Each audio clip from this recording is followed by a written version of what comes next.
for your microphone. Yeah.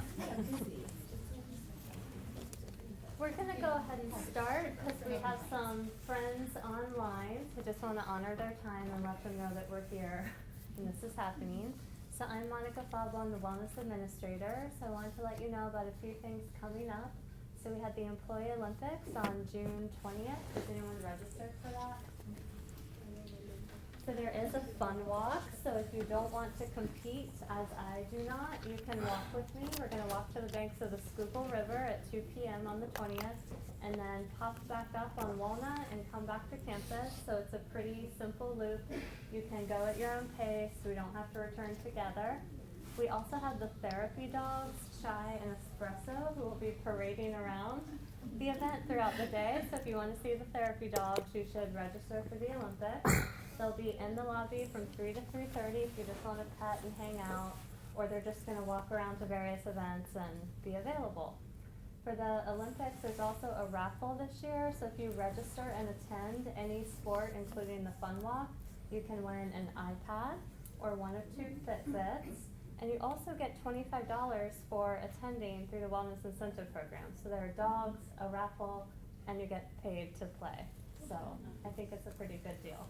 So if you have questions, you can email me about that. I also just want to bring up Haji Shreffler, who's going to talk briefly about our ongoing meditation group. This is a good place to stand. Yeah, this is awesome. Hi, everyone. I see a lot of familiar faces, but for those of you who I haven't met yet, my name's Haji. I run the Drexel Meditation Group. We've been meeting on Thursdays for almost 6 years. In July, it'll be 6 years. Our sessions are open to any and everyone, students, faculty, staff. You don't need to have experience in meditation. You could also maybe have your own practice, but it's a really great way to insert a pause into what is often a very busy day. We meet from 12:30 to 1 in the Intercultural Center, the Interfaith Sanctuary up on Arch Street. So it's a drop-in session. If you're interested, feel free to talk to me or Monica afterward, and we hope to see you there. Thanks. I also wanted to mention there is one more meditation group sponsored event coming up. It's on June 12th with Dr. Michael Gottlieb from our counseling center. So he's going to talk about mindfulness of emotions, and you can register for that in Career Pathway. So our speaker today is Dr. Alexander DeVaron, who I first met through the Philadelphia Shambhala Center, which is right downtown around 22nd and Sansom. Thank you. So that center is available to you if you want to follow up with what you learned today. It's a different kind of tradition of meditation than what we're introducing today, but it would be a nice opportunity for you if you want to dive deeper. So he has been meditating since 1980. He's been teaching mindfulness since 1986. He more recently was teaching in the Penn program for mindfulness, their MBSR program, where he also trained. He trained at Jefferson and their MBSR, so he's very committed to that lineage and to deepening his practice and sharing that with you. He is also a music professor at Temple, and he also, similar to what I do here, he has a mindfulness group for staff at Temple as well. So I'll let him start it off for you. Welcome. Thank you for coming. Thank you for foregoing a lunch outside to come in here and do this. I think that was the right move. There'll be other good days to have lunch outside. Also, welcome to the people online. I was looking over there because that's where Monica has the computer, but I guess I should be looking up there. So hello to everybody online as well. Monica mentioned MBSR, so that is mindfulness-based stress reduction. And it's a very, very powerful, very insightful, skillful set of teachings, first brought together by a man named Jon Kabat-Zinn. And it's now taught widely, pretty much throughout the Western world at this point. And I was thinking about what sums that up, or what could the title of this talk be? And I was discussing it with my wife, who also teaches. Anybody go to a talk by Jude Robeson? Any of you guys come for Jude's talks? Yeah. Jude also comes up here and teaches one thing or another. And she said the essence of it is, what's really happening right now? What's really happening right now? So sifting through our experience and coming down underneath to what's really going on in the moment. And then how can we connect that up with reducing stress in our lives? So that's the theme of this particular talk. What's really happening right now? And Kabat-Zinn, as he framed it, one of his also initial very important points was there is more right with you than wrong with you. So in other words, we're not feeling that we're fundamentally broken and we're just trying to function a little better. We're not feeling that we're trying to fix something that's broken. Instead, we're starting from the point of view that we're fundamentally healthy in body and mind. And that because of habitual behaviors and because of certain things we've learned, we get stressed out, we have thought patterns that don't help us, we have things happen in our body, reactive emotions, all the things that we associate with stress come, but they're habits that have grown over time. They're not a fundamental part of who we are. So, and he's a scientist, right? So he can't say we're all God's children or we're all fundamentally good or we all have Buddha nature or whatever like that. Any of those things that, in a way, religion is better at pointing out the fact that we're fundamentally whole and good to begin with, and then something happens on top of that. But in the scientific tradition, we have to tread lightly, so we say things like, there's more right with you than there's wrong with you. Or we use big words like homeostasis, returning back to health. You could also push it a little bit further and say, what's right with you is fundamental, and what you need to tweak, or what's wrong with you, is temporary. A temporary obscuration of some kind, a temporary habit that doesn't serve you well. And then the logic of mindfulness is that if we can stop and just take a moment to breathe and feel, and again, sift through our experience into what's really happening right now, give the situation a little bit of space, then that healthiness can assert itself. Our natural intelligence, our natural compassion, our natural clarity, stability of mind can come back if we give those things space to come back. One of the classic things right now that I also practice is if you've just received an email that kind of pushes your buttons and you write a reply, don't send it, right? Press save, don't press send. That's all over our culture right now, and there's a huge amount of wisdom in it, It triggers something in you, you're like, and you write your reply and it makes perfect sense and you're sure you're right, and you know it's a bad idea to send it, right? So you give the situation a little bit of space. So you sleep on it. And when you sleep on it, then you have a different perspective in the morning. Maybe it's 3/4 right, but there are a few things in there that would really get you into trouble, and you just change those. You just change a few sentences. And that's giving the situation some space. It's not a airy-fairy, new agey term. Space is just literally what happens if you give something time. So what we're doing with mindfulness-based stress reduction is the same idea, except it's much more on the moment-by-moment level. So rather, if something comes up and you feel triggered,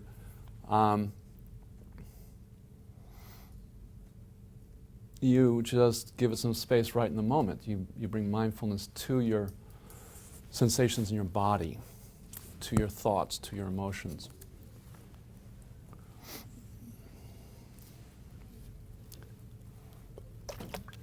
So maybe we could, since we're talking about the stress reaction and how mindfulness works with it, let's talk a little bit about what it is. And rather than me tell you what it is, how about you tell me what it is, because I think we all experience it. We're thinking about this. We're not so much thinking about out there right now, and we're thinking in terms of 3 areas: thoughts, bodily sensations, and emotions. That's in stress management, this is called the triangle of awareness. Please come in, There's some great seats right up front here. So we refer to it as the triangle of awareness because it's three aspects of our being that we bring awareness to in the course of working with stress. Bodily sensations, thought, and thought here is any kind of mental event. It's usually either visual scenario or words, self-talk of some kind, or emotions, which are more a combination of highly charged thoughts and bodily sensations. So they're kind of the two coming together in a slightly more intense type of thought. So also people online, you're welcome to chime in here. What's it, how do you know? How do you know that you're experiencing a bit of stress, let's say on the level of body? Body's great because it gives you signals right away. Your body doesn't lie. You can talk yourself into anything, but your body doesn't lie. It just gives you signals about what's happening.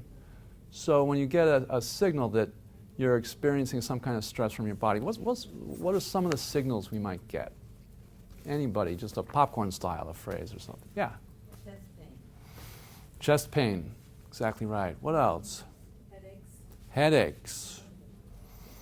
What else? Yeah. You tense up. You tense up. Some kind of tightening someplace in your body. Good. What else? Shallow breathing. Shallow breathing. Break into a sweat. Start to sweat a little bit. Yeah.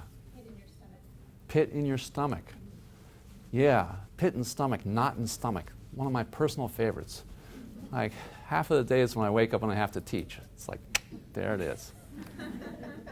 Yeah.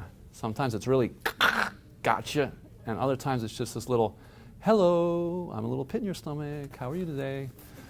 Yeah. So, good. Anything else? Not sleeping. Not sleeping. Exactly right. Good. And body element there is just not being able to relax in a way. Yeah.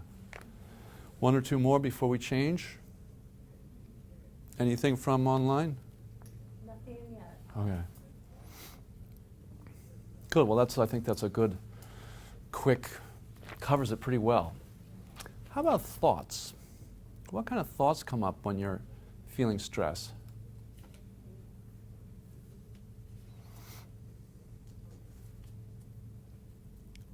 Panic.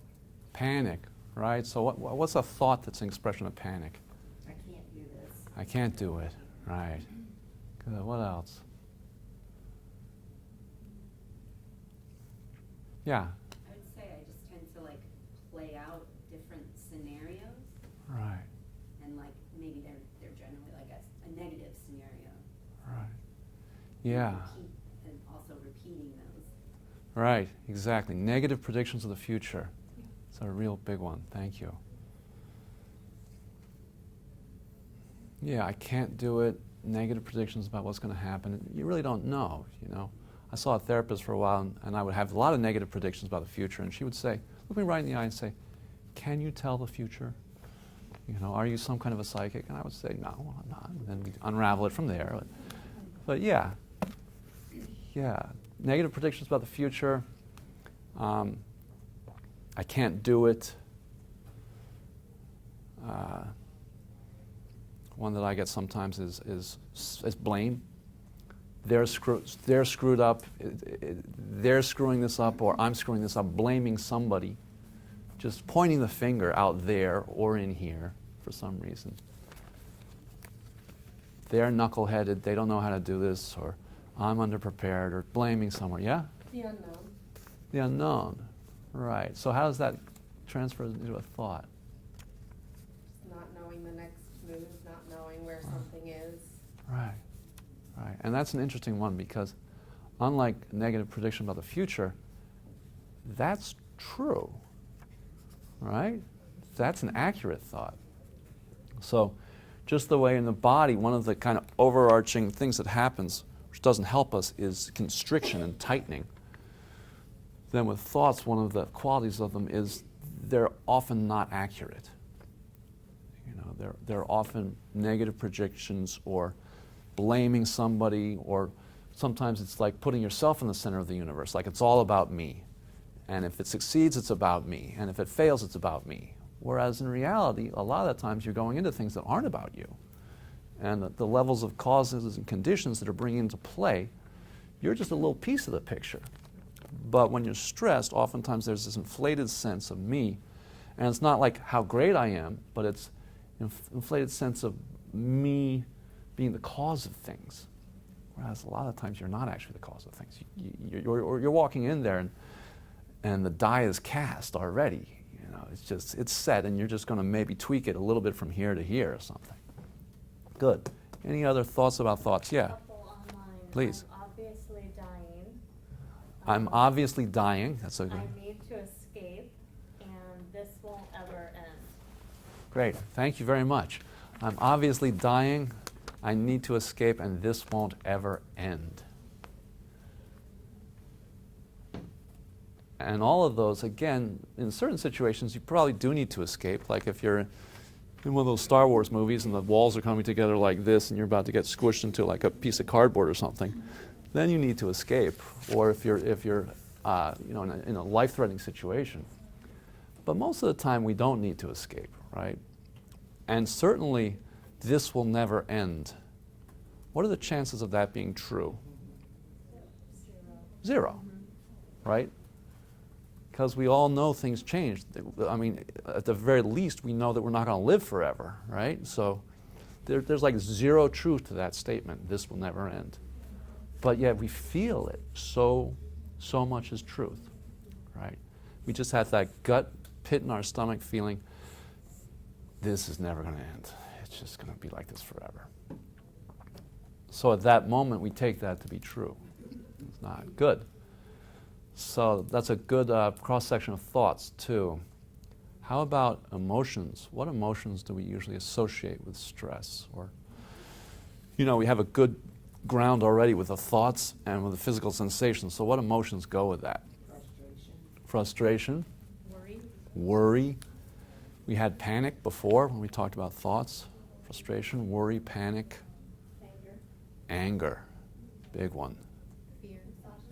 Fear, exhaustion.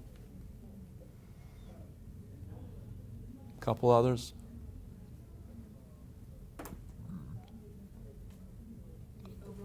Overwhelm. Somebody over here, what is it? Another sound. Yeah. Sadness. Feeling of hopelessness.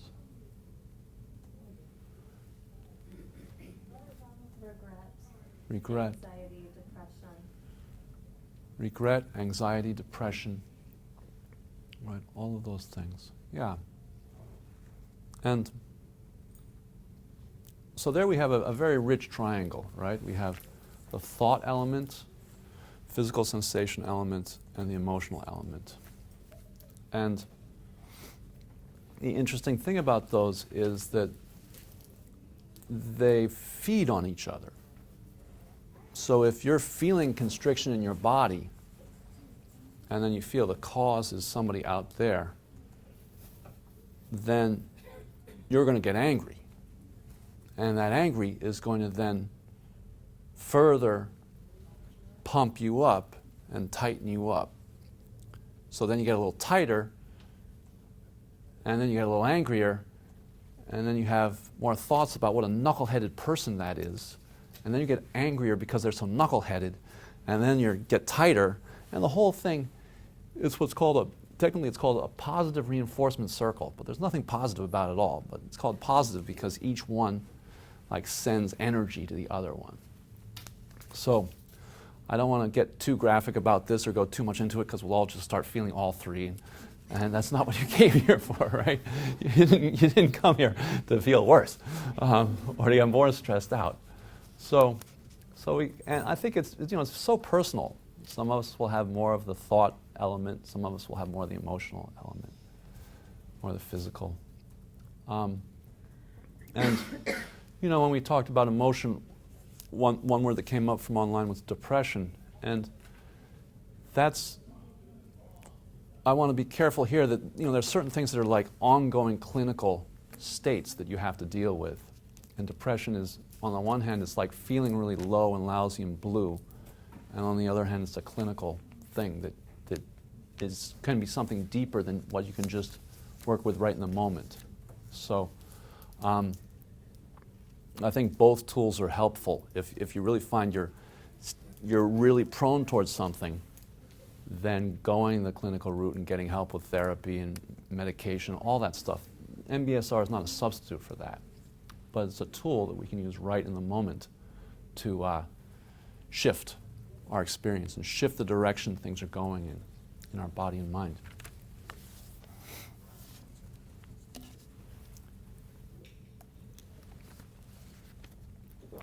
So we have this triangle, and it is insidious. It can really get things going and take us to a place we don't want to be in. In fact, just talking about it, I can feel tightness in my chest and pit in the stomach and all those things. So another aspect of stress management is that we work moment by moment. So we're not trying to completely get to the place 6 months ago where we eradicate stress in our lives. What we're doing is moment by moment puncturing it, putting little holes in it so that we have room to breathe, so it's not so thick, it's not so intense. And the way we do that is through mindfulness. And coming back to the idea of space. So first thing we do when we're experiencing either the thoughts, the emotions, or the physical sensations is just try to stop. So if we're doing anything, if we're typing, if we're talking to somebody, if we're writing, even if we're walking down the street really fast, it helps to just stop in your tracks. People might think you're crazy, you're walking, then all of a sudden you just stand there. But just to stop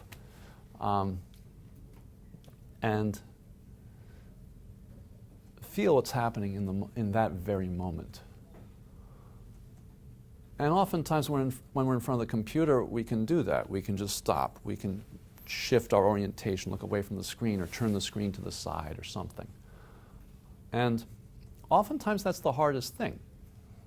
The very first move is oftentimes the hardest, just to remember that you can stop. And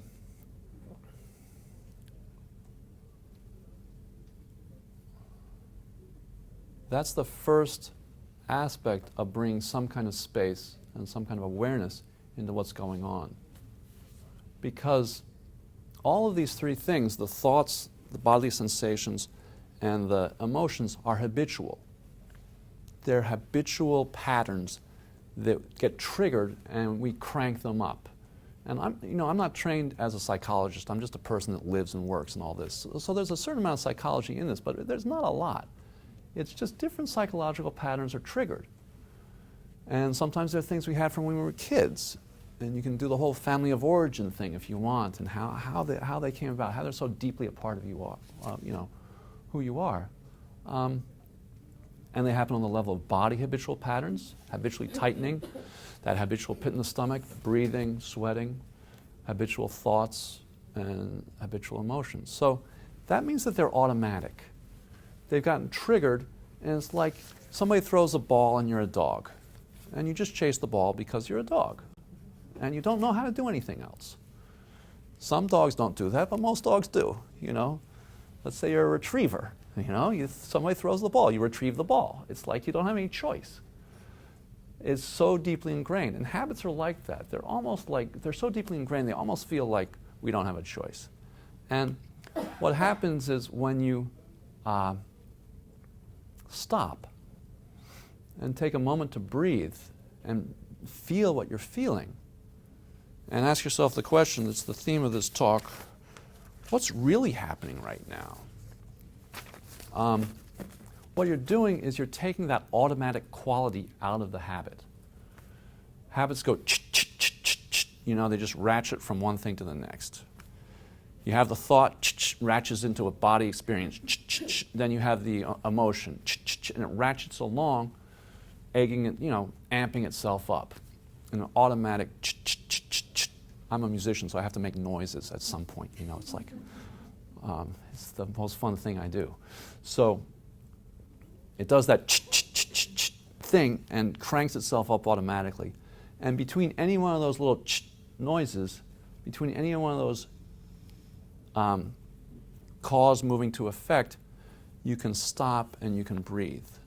So there's always a way in, but usually it happens so fast it doesn't feel like there's a way in. It happens so quickly and so automatically. Before you know it, you've got the thoughts, the emotions, and the body thing going. So what do? We stop, we disengage, and we might not be able to really disengage. The thoughts might be going crazy. And then we just breathe. And the breath is a really, really important ally in this. We wouldn't necessarily think just breathing is going to make such a difference. But, and for decades I taught meditation without really acknowledging the power of the breath. I taught it as the breath is just something you come back to anchor yourself in the present. But in the last 15 years or so, I've been thinking more, 10 years, that the breath in itself has a tremendous amount of healthy, it moves you in a healthy direction. So when you take an in-breath, when you take a nice deep breath in, let's just do that. Let's just take a nice deep breath in. You feel some kind of expansion, right? And one of the things about stress in the body is its constriction. So you tighten up and you constrict. And then when you take a breath in, you expand into that. And the kicker with this is you don't necessarily try to get rid of the tension or the constriction, because that's aggression towards yourself. That's aggression towards what's happening in the moment. So rather than say, I'm going to take a deep breath in, and I'm going to get rid of that nasty tension I have, which usually doesn't work, you know. And it's also kind of setting up an antagonistic relationship with yourself. You're fighting with yourself. So just acknowledging that the breath might be helpful. You take a deep breath in, kind of helps things to expand. It expands into that tension a little bit. And then you let it out. And there's a sense of softening and relaxation and letting go that happens with the out-breath. It's just part of the out-breath. So if you find yourself just going, that's a good place to start. And it's in our culture too. It's like, take a deep breath. You know, stop, take a deep breath. We've had this stuff around for hundreds of years, actually. And at Jefferson, they teach a practice called the 3 relaxing sighs, which takes this one step further and makes a formal meditation practice out of it. It's a very, very brief practice. And I think let's try it right now. It's exactly what it says is you just take your seat where you feel comfortable, where you can take a deep breath. Eyes open, eyes closed, doesn't matter. If you're in a group like this that's actually talking about stress management, you can have the sigh be audible, like a or if you really want to take it as far as it can go, you can even vocalize on the sigh like ah. Or if you're in a meeting where neither of those would be appropriate for one reason or another, you can just go. And it's perfectly fine to do it silently, right? You just take a deep breath. You let it out on a very quiet, powerful, personal, silent sigh. So let's try those right now. 3 relaxing sighs. Breathing in.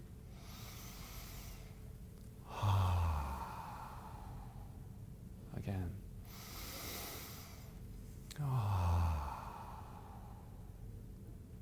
Another one.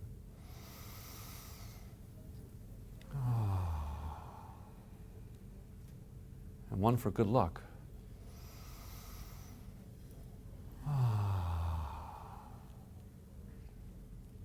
And one more to acknowledge that we're doing this with everybody online too. So all the connected people via cyberspace and us.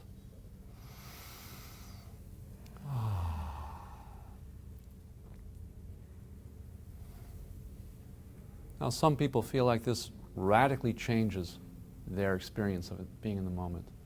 Other people feel it changes it a little bit. Other people feel it makes absolutely no difference whatsoever.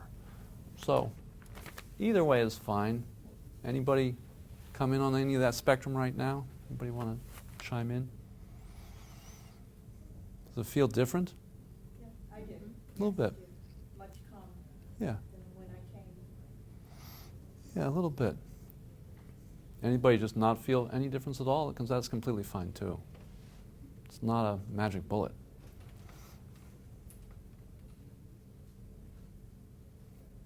Yeah, it feels a little different in the room too. Or maybe it feels different in the room to me because I just did it. You know? So my sense of the room is different. But it's really quick. You know, that's less than 2 minutes right there. That's like a minute and 20 seconds or something. And it changes your experience of the moment. Because it's putting a little bit of space between all the gears churning in the machine. You know, putting a little bit of space in between the thoughts, the sensations, and the emotions. That's called the triangle of awareness, by the way. If you Google triangle of awareness, you'll get a summary of this. Yeah. We have someone online who says they feel a little bit dizzy after doing that. Do you have anything to say about that? Oh, thank you. Thank you very much. Yeah, that's a good point. That if you do too many really deep sighs in a row, you're going to hyperventilate or do something else weird with your blood oxygen. So it's a good reminder to make these very, very personal. And it doesn't mean that 3 relaxing sighs doesn't work for you. It means you can find a way to do it where you don't get dizzy. And it's up to you to kind of check it out and to try it. Maybe it does mean a kind of a sigh that's closer to a normal breath. Or maybe you just do 2 of them. Or we ended up doing 5, so maybe there's a reason why it's 3 and not 5. Right? Maybe 5 is a bad idea. So yeah, maybe 2 or 3.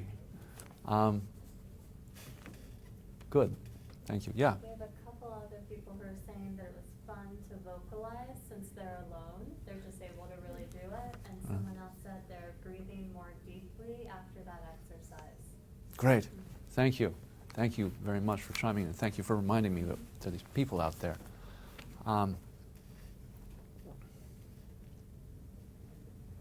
Yeah, especially if you work alone, you can definitely vocalize. And there's a whole other, I teach a monthly mindfulness in song workshop, which is a whole other thing. But when you sing, you're vibrating. Anytime you vocalize, you're vibrating your body, and that has a whole other dimension of working with stress.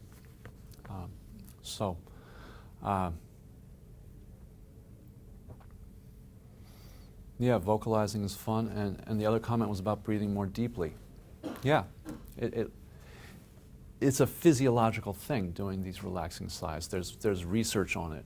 Nowadays, with all the brain science out there, there's a lot of, we're moving towards hard science about why stress reduction works. And there's some hard science behind the relaxing sighs. Since shallow breathing is part of a stress reaction, if you go right into it and do some slightly deeper breaths and some sighs, it's undoing that aspect, the physiological aspect of the reaction. Good.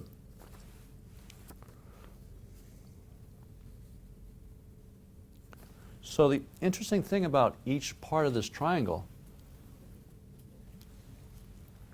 is it's both a habitual thing that plays itself out, but it's also an opportunity to do something different. So when you take that moment and when you breathe and you stop, at Penn they have a practice called stop, breathe, and be, which is it's the core kind of, what do they call it, intervention. These are like mini micro interventions into the moment. You know, so it's a stop, breathe, and be. You stop, you breathe, and you feel. And when you inject some space into the situation, all of a sudden you have a choice. And that's huge, because when habitual patterns are going through the ratcheting through their machinery, you don't have any choice. So when you stop and breathe, all of a sudden you have a choice.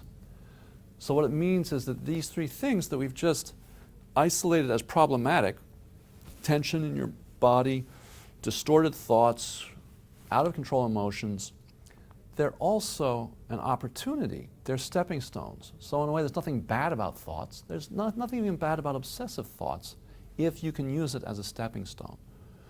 Same with tension in the body. You breathe, you notice there's tension in your body, and all of a sudden there's an opportunity to do something different.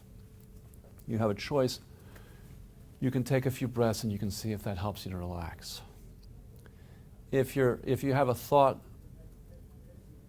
I'm going to screw this up. I know I'm going to screw it up. It's a week away, but I don't have time to do it properly. I know I'm going to screw it up. And you take a moment, you breathe, you have a chance to do something different. You have a chance to look at that thought and say, can I tell the future? How am I so certain that I'm going to screw up? Is there any accurate, or to go with the one, this is never going to change, this is never going to end? You just take a stop. You stop, you breathe, you feel what you're feeling, you look at that thought, this is never going to end. It's like, that's silly. And you can say that with kindness towards yourself, because fundamentally this is all about offering compassion to yourself. So you're not judging yourself. You're not saying, you idiot, of course it's going to end. You know, that's just going to make matters worse, right? You say, well, let's look at that thought. It's never going to end. Or I'm going to screw up. Or he's totally incompetent. Or I don't have enough time to do what I need to do. You know, let's look at these thoughts. Are we so certain they're true? Is there anything we can do to make them not true? Are there possibilities? Because the other thing about these thoughts is they rob us of any sense of possibility. They go into this binary thing of either I'm going to get it right, I'm going to shine, or I'm going to be a bum, you know? And there's possibilities between those. If we say I don't have enough time to do what I have to do, then instead of just getting stressed out about it, you say, okay, can I cancel something? Can I clear the decks a little bit? Can I make more time? I do that, you know, all of a sudden I have to cancel everything that's non-essential for the next 5 days because I've realized that my scheduling is just out of control. But that comes from a moment of clarity where I stopped and I said, okay, what can I do to make this so I'm not stressing myself out so much?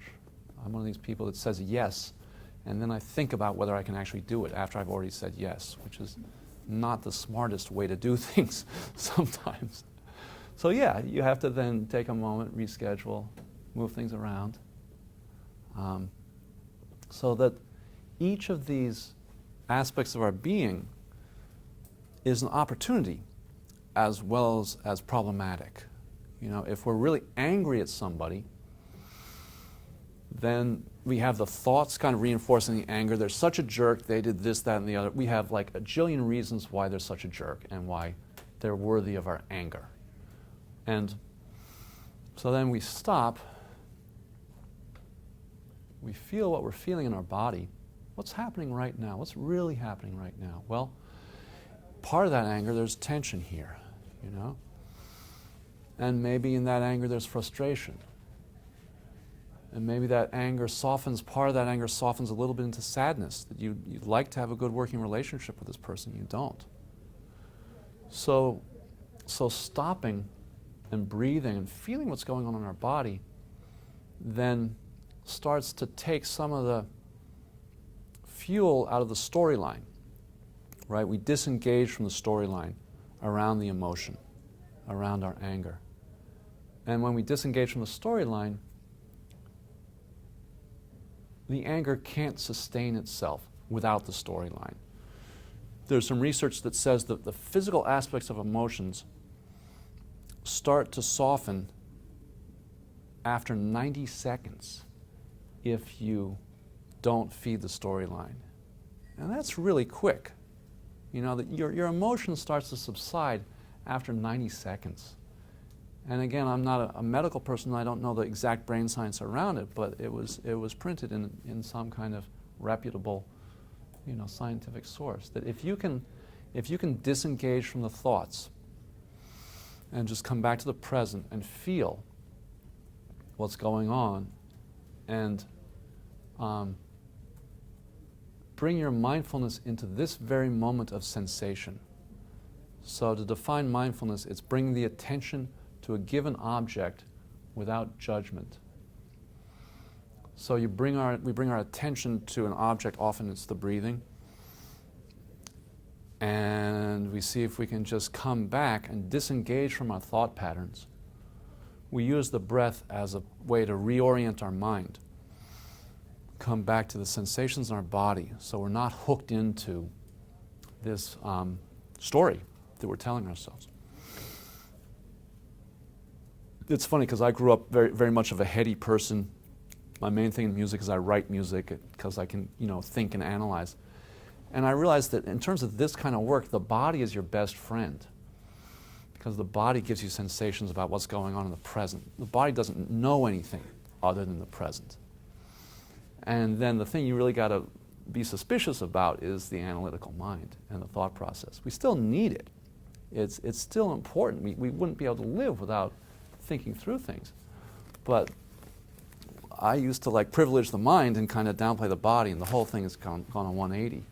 You privilege the body. Pay attention to what the body's telling you. Body doesn't lie, but thoughts, they can be all over the place. They can have any grain of truth or be completely false. So as we do that, as we piece apart the anger, we kind of undo the thoughts around the anger, and then the anger starts to subside a little bit. Maybe it softens a little bit. And then because the anger softens a little bit, maybe our body starts to relax. And so the whole process of these three things reinforcing each other and amping each other up gets reversed. They start to just you settle into a way of being that isn't so painful physically, isn't so fraught emotionally. You're able to respond to something skillfully instead of react. I once taught a group of 11th graders, and it was hell teaching 11th graders. And they thought they were expecting to go into an SAT prep class, and they got me instead. So you can imagine their disappointment. They thought they were really going to get ahead in life, and they got somebody talking about their feelings. And they were pissed. And it didn't really go well. It went really badly, in fact. And one of the times I was on the verge of tears, I said, "Is there anything you've learned from this that you find valuable?" And I was doing it as a volunteer. I wasn't even getting paid. I'm coming in here as a volunteer. Is there anything you've learned that might be valuable to you? And one 16-year-old, kind of a tough 16-year-old male, said, "I've learned the difference between reacting and responding." And at that moment, I realized it was worth it, because that's what we're really talking about. If you can learn the difference between reacting, and it might have kept this kid out of jail. We don't know. So this boils down to something very, very important, that if you can really feel the difference between a knee-jerk reaction that's going to take things in a direction you don't want to go, and stopping and feeling what you're feeling, and then responding skillfully, that's a game changer. That will really take your life in a different direction. At least it's taken my life in a different direction, because I used to react and really alienate people and work with a lot of rage. And I know people who are on the verge of losing their job or being evicted from their house or whatever. And it is the difference between reacting or responding. It can make an incredibly tangible, strong difference in their life. So we're not just talking about feeling better here. We're also talking about navigating our life in a way that will take it in the directions we want and not take it in. We know that when we react automatically based on habitual patterns, and when we're triggered, we usually end up regretting what we've said. Even if it's just a little thing where we could have been more skillful, sometimes it's really alienating somebody. Or if you work with somebody you have an incredibly charged relationship with, like your ex or something like that, then you're going to be triggered, and you're going to have to really be able to sift through the difference between reacting and responding. So it's many, many, many, many layers to this. Just kind of gradually reducing stress in our life, being more skillful in difficult situations, being more kind to people, improved athletic performance. There's a whole thing about athleticism and mindfulness now. I teach musicians, so there's musical performance. A lot of different ways this is very, very helpful. Any questions on anything I've said before we do a little bit of practice? You know, you can only talk about something for so long before doing it, right? So we're gonna end with some mindfulness practice and give you a taste of what it means to just come back to the present in the body and disengage from thought for a moment. Disengage from habitual behavior. Any questions before we do that? Please. One person sharing that they have a chronic illness, and so meditation helps them not think about it all the time. Great. This is how stress reduction was begun. It was begun in a hospital for people with chronic illness. Kabat-Zinn said to the hospital administration, "Give me everybody who you have not been able to help. And let me just try this thing called mindfulness-based stress reduction." So yeah, chronic illness is one of the first applications of this. Chronic pain also. Sometimes there are pain management groups that are specialized in this for that. Good. Anything else? Other questions? Anything I've said that you think is absolutely false, or you'd like to kind of go into further because it sounds like it might be true, but there's something that sounds kind of funny about it?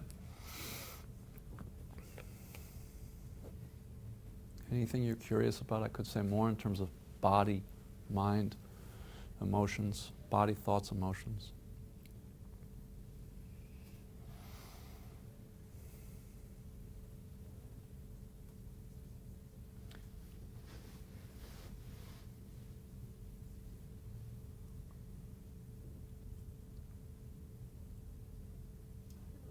Yeah. What do you think tips or tools you could offer as far as, you mentioned about habits, Yeah. the thinking pattern of change, it should vary from person to person, Right. but is there a way to,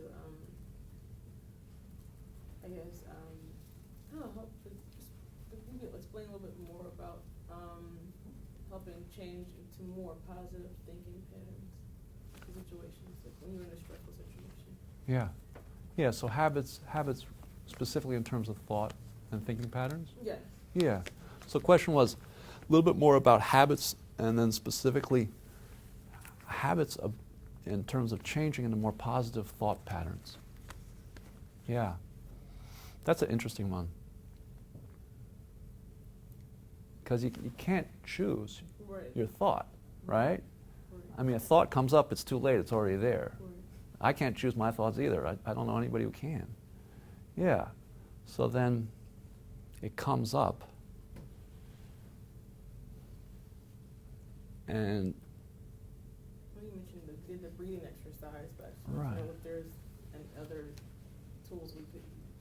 yeah. Yeah. I think the first one you're already doing, which is you notice it.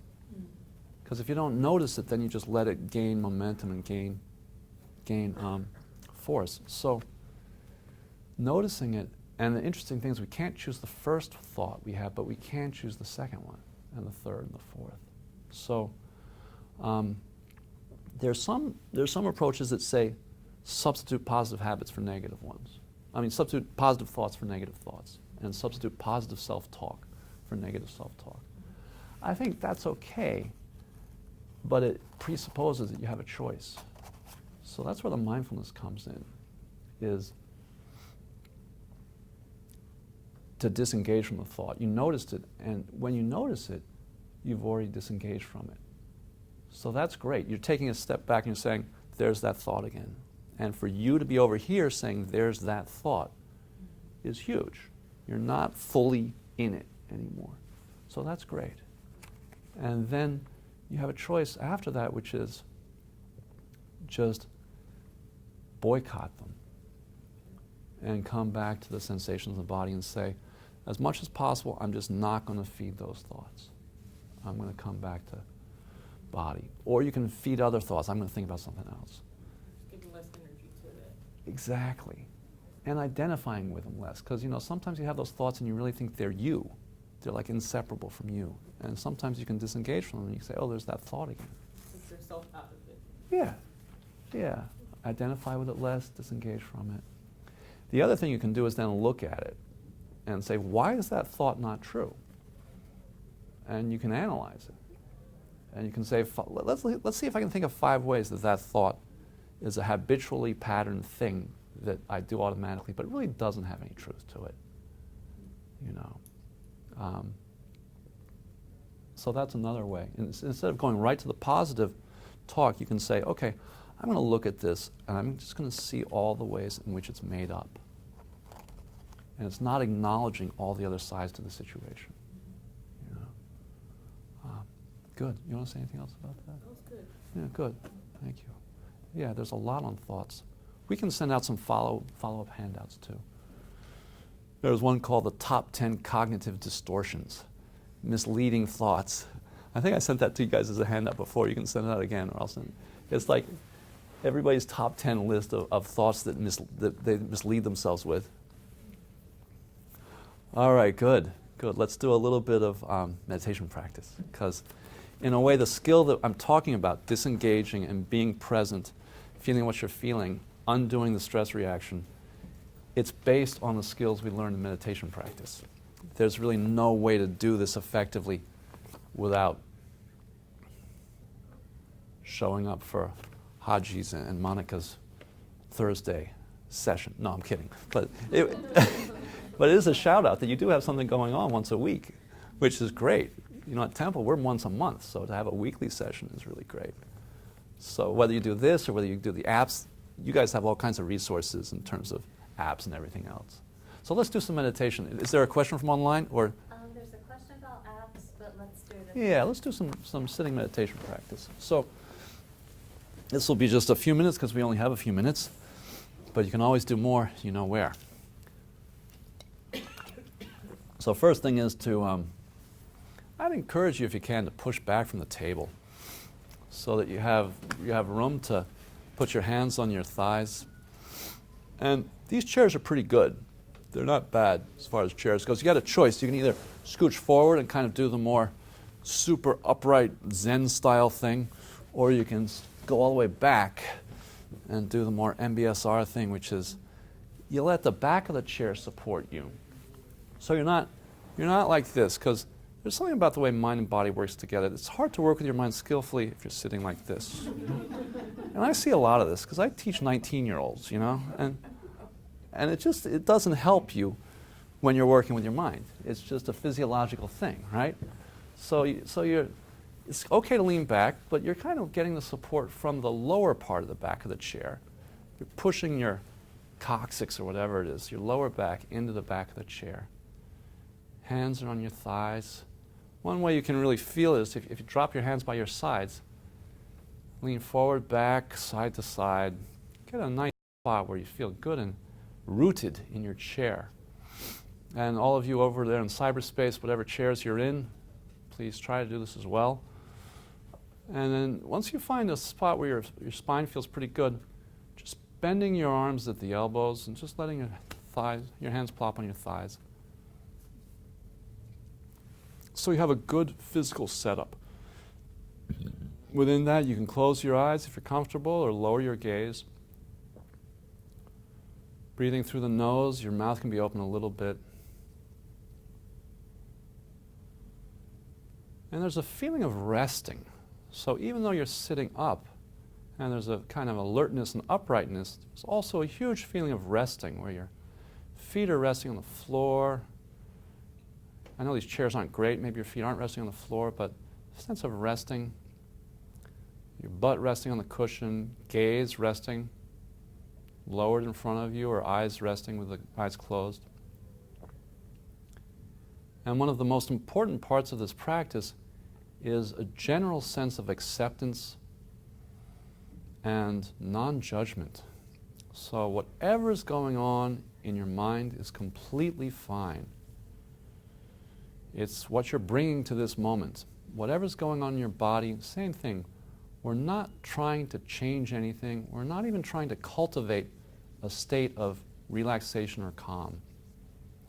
We're just literally being with whatever's happening in our body and mind. So within that atmosphere of openness and acceptance, bringing our attention to the physical sensations of breathing. Finding a spot where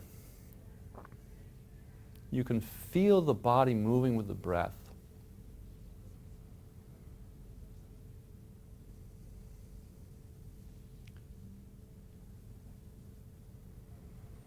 Noticing whether it's in the belly or the rib cage or the chest, the throat.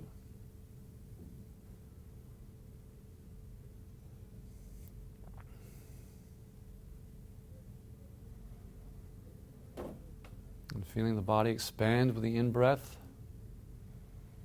and then settle back down with the out-breath. And however you're breathing is fine. If it's shallow in your chest, that's okay. If it's in the belly, long, short breaths, doesn't matter.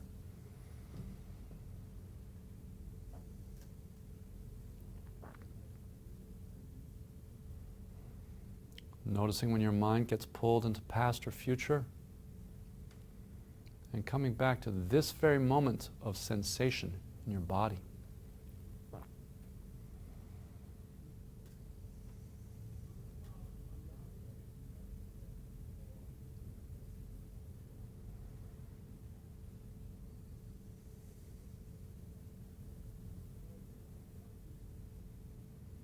It's like coming home to something you trust.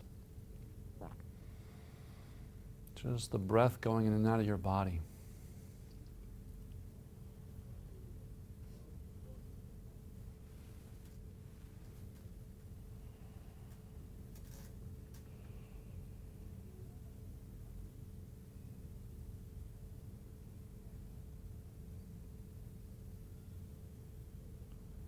And feeling that move to disengage from thoughts, and even if you only do it 4 or 5 times in the space of 10 minutes, that's fine.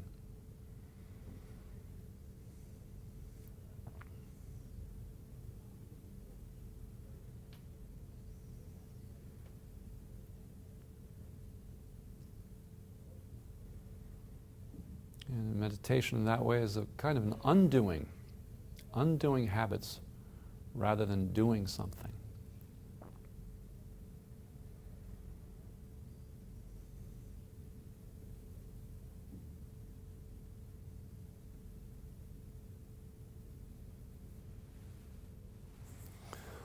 All right, that was a brief taste. And again, there's lots of instruction on mindfulness practice, either here or Shambhala Center where I teach, or MBSR. Jefferson has a great program.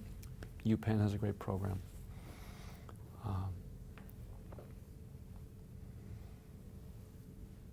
But I do encourage you to give this a try, because it's worked for thousands and thousands of people, tens of thousands, maybe hundreds of thousands at this point.